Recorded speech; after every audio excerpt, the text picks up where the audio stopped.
A very good morning to all of you. स्वागत करता हूं आपका अपना यूट्यूब चैनल मैथ अड्डा सारा में।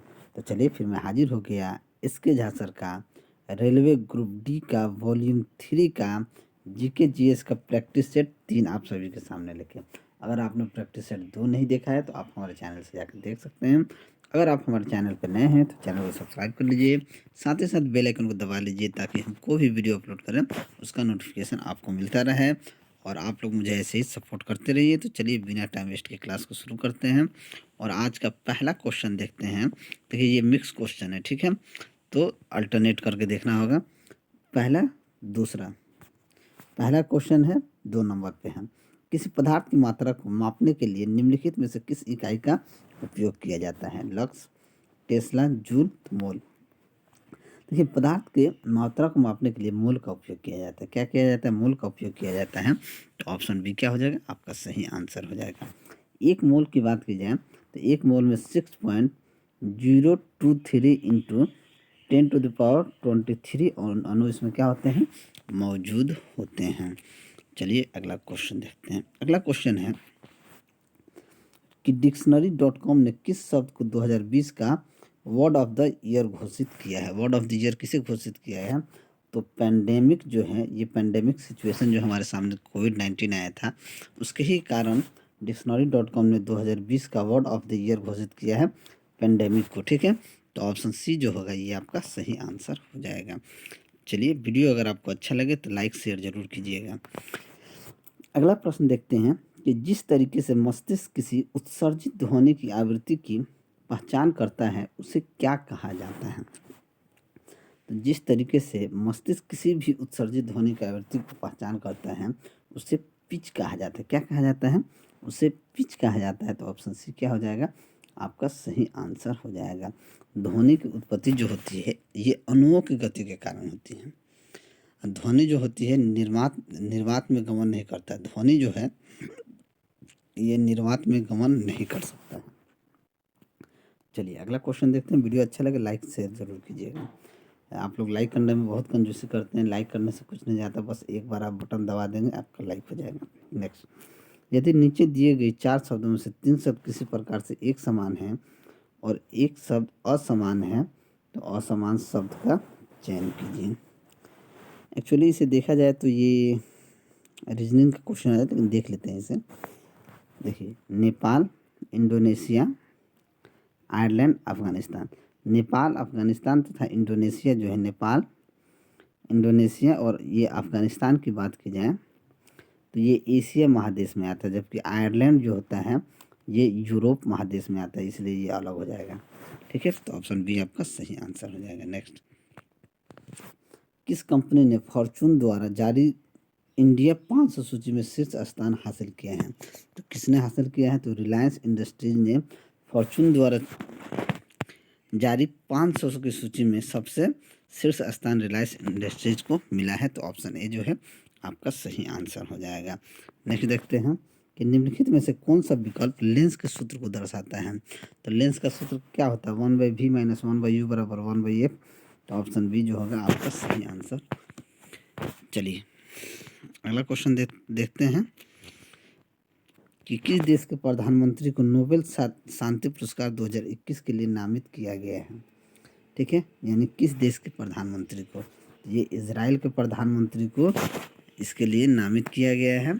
तो ऑप्शन बी जो है आपका सही आंसर हो जाएगा।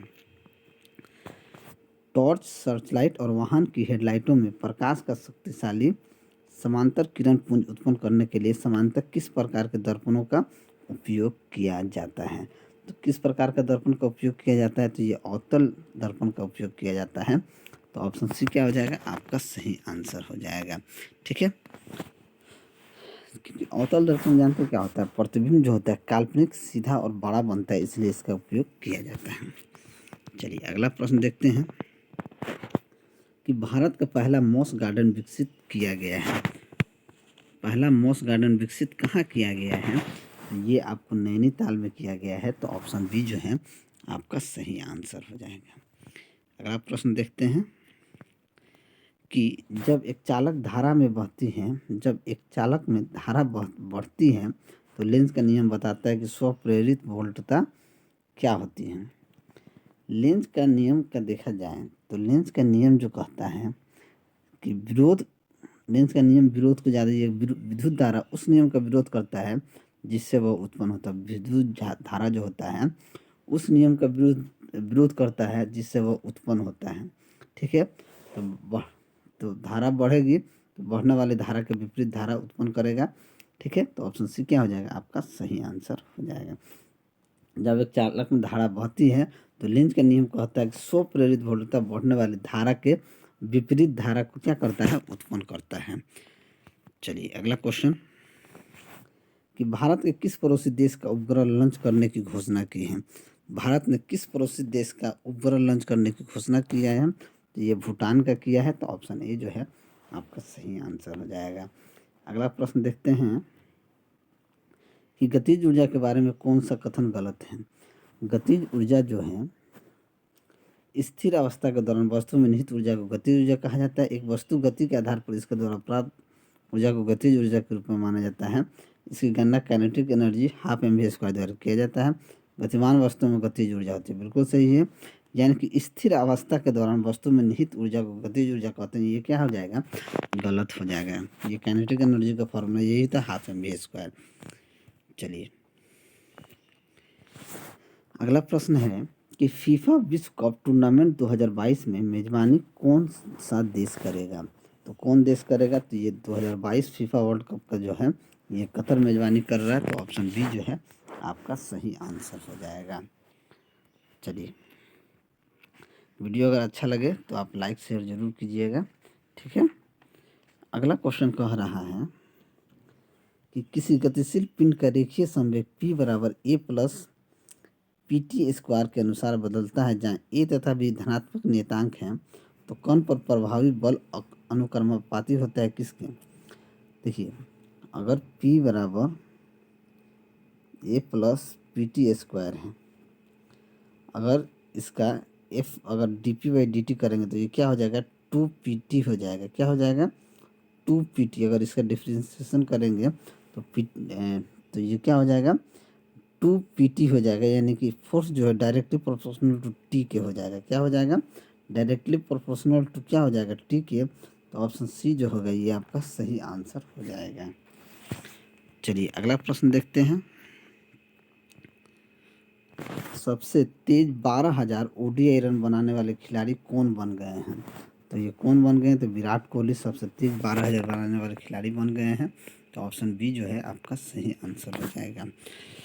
चलिए अगला क्वेश्चन देखते हैं कि 30 मीटर पर सेकंड की गति से चलने वाली 2 किलोग्राम द्रव्यमान के बॉल की गतिज ऊर्जा क्या हो जाएगी। हमने देखा है कि काइनेटिक एनर्जी बराबर होता है हाफ mv², यानी कि 1/2। मास कितना दिया है, 2 किलोग्राम। मास 2 किलोग्राम और ये आपका 30 मीटर पर सेकंड है, यानी कि 30 × 30, 2 से 2 कट गया तरीके, यानी कि 900 जूल हो जाएगा। तो ऑप्शन बी जो है आपका सही आंसर हो जाएगा। अगला प्रश्न देखते हैं कि FICCI इंडिया स्पोर्ट्स अवार्ड 2020 में किसने शीर्ष स्थान प्राप्त किया है। तो किसने शीर्ष स्थान प्राप्त किया है, तो ये इलावेलिन वलोरिन और बजरंग पुनिया, इसने दोनों ने शीर्ष स्थान प्राप्त किया है। तो ऑप्शन सी हो जाएगा, ए और बी दोनों ने। चलिए अगला प्रश्न देखते हैं कि जब दो से अधिक प्रतिरोधों को एक समान दोनों बिंदुओं के बीच जोड़ा जाता है तो वे डैश में जुड़ जाते हैं। जब 2 या 2 से अधिक प्रतिरोधों को एक समान 2 बिंदुओं के बीच में जोड़ा जाता है तो क्या समानांतर में जुड़, जब 2 या 2 से अधिक प्रतिरोधों का, जैसे मान लीजिए ऐसे ऐसे जोड़ा जाए तो ये कैसे जुड़ जाएगा, ये दोनों क्या हो जाएगा, सभी समांतर में हो जाएंगे। तो ऑप्शन सी जो होगा आपका सही आंसर हो जाएगा। श्रेणी क्रम के लिए ये होता है, इस तरीके से जोड़ा जाता है। ठीक है, चलिए भरहुत भूमि संबंधित है, तो भरहुत भूमि किससे संबंधित है, तो भरहुत भूमि जो है ये मध्य प्रदेश में है, जो बौद्ध धर्म से संबंधित है।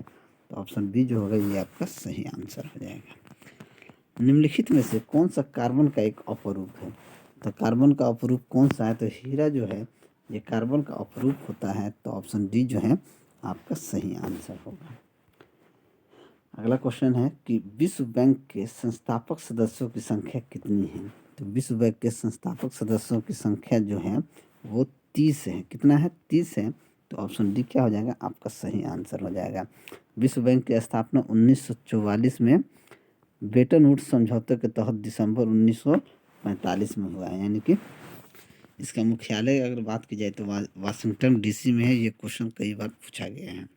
ठीक है, चलिए अगला क्वेश्चन। निम्नलिखित में से कौन से विलयन में विद्युत का चालन नहीं होता है? किस विलयन में विद्युत का चालन नहीं होता है? तो एल्कोहल और ग्लूकोज में विद्युत का चालन नहीं होता है। तो ऑप्शन बी जो होगा ये आपका सही आंसर हो जाएगा। ठीक है, चलिए भौगोलिक इतिहास की दृष्टि से सबसे कम आयु की पर्वत श्रृंखला कौन सी है? सबसे कम आयु की भौगोलिक इतिहास का तो हिमालय जो है सबसे कम आयु की पर्वत श्रृंखला है। तो ऑप्शन डी क्या हो जाएगा? आपका सबसे सही आंसर हो जाएगा। सबसे पुराना की बात की जाए तो अरावली है। हिमालय वलित पर्वत है। दक्षिण भारत का सर्वोच्च पर्वत शिखर अनाई है और गिरनार पहाड़ियाँ गुजरात में है। ठीक है, चलिए अगला प्रश्न देखते हैं कि निम्नलिखित में से किसका उपयोग नाभिकीय रिएक्टरों में मंदकों के रूप में नहीं किया जाता है पूछ रहा है। तो बोरोन का जो उपयोग होता है नाभिकीय रिएक्टर में मंदक के रूप में नहीं किया जाता है। तो ऑप्शन ए जो होगा आपका सही आंसर हो जाएगा।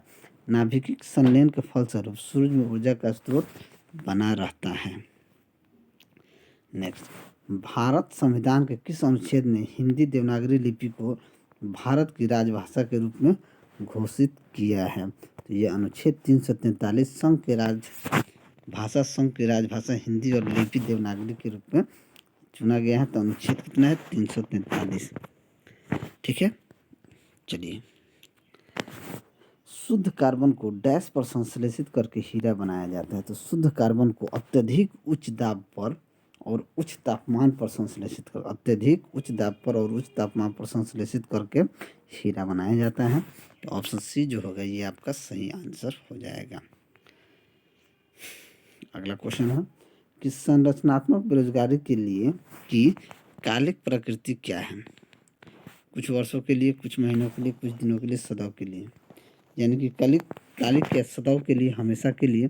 ठीक है, ये हमेशा के लिए हो जाएगा। तो ऑप्शन डी जो होगा आपका सही आंसर हो जाएगा।